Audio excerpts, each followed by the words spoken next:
ગત એક દિવસ પહેલા પડેલ વરસાદમાં વીજ વાયર અડી જતા 22 વર્ષીય નિરાલી કાકડિયાના મોતનો મામલો. યુવતીના પરિવારજનોએ તંત્ર ઉપર લગાવ્યા ગંભીર આક્ષેપો. સમગ્ર મામલે રાજકોટમાં મનપા સ્ટેન્ડિંગ કમિટીના ચેરમેન જયમીન ઠાકરે આપ્યું નિવેદન. રિપોર્ટર ભરત ભરડવા સાથે રોહિત બોજાણી, ઇન્ડિયા 24 ન્યૂઝ, રાજકોટ.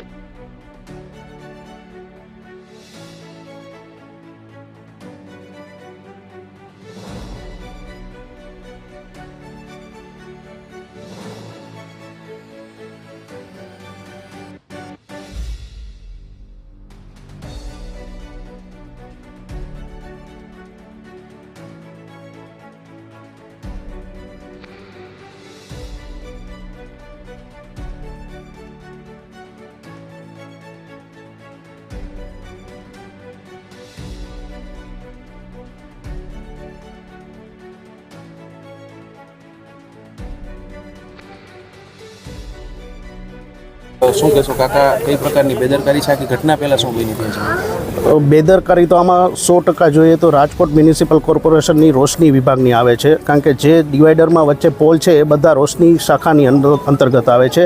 એમાં એ લોકો જાહેરાતના હોર્ડિંગ્સ લગાવે છે, એમાં ઉપર એને કેબલ લગાવેલા હોય છે અને જે પોલ હોય છે એના કેબલ અંડરગ્રાઉન્ડ હોય છે. હવે કોઈ પણ કારણોસર પ્રી મોન્સૂન કારીગરીમાં આ ધ્યાન રાખવામાં નથી આવેલું, એટલે કાં તો હોલ્ડિંગ્સનો કેબલ તૂટેલો હોય અથવા નીચેનો જે કોઈ હોય એ પાણીમાં ઓલરેડી શોર્ટ હતો અને એક નિરાલીને નથી લાગ્યો, એ સિવાયના ઘણાને લાગ્યા છે. પણ અમારી નિરાલીની બદકિસ્મત કે એમાં એનું મૃત્યુ થયું. એટલે કાર્યવાહી બેદરકારો સામે થવી જોઈએ.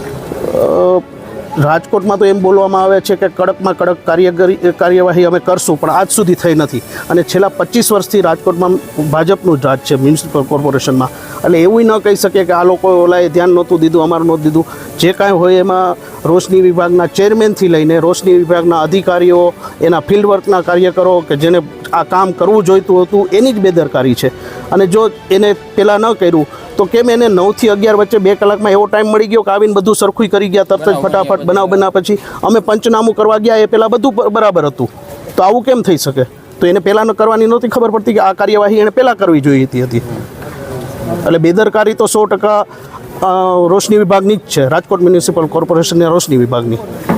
પ્રવીણભાઈ, એક યુવતીનું મોત જે છે તે 20 વર્ષીય યુવતીનું મોત વીજ કરંટ લાગવાને કારણે થયું છે. રોશની વિભાગની બેદરકારી સામે આવી તો શું કહેશે?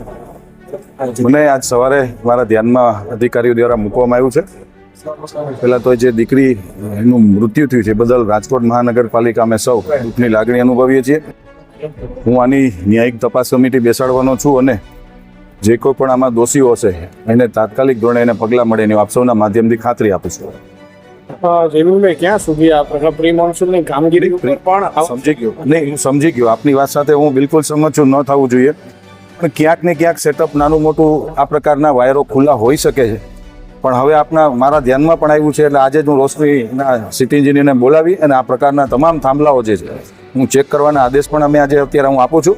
અને ખાસ કરીને દીકરીના પરિવારોને હું સાંત્વના પણ આપી છે અને ભવિષ્યમાં આ પરિવારને કોઈ પણ જાતની જરૂરત હોય તો રાજકોટ મહાનગરપાલિકા એમના માટે કટિબદ્ધ છે. અને અમે પણ એવું વિચારી છે માનનીય મેયરશ્રીની અધ્યક્ષસ્થાનમાં પણ આ દીકરીના પરિવારને કંઈક એને અમે મહાપાલિકા વતી મદદ કરીએ.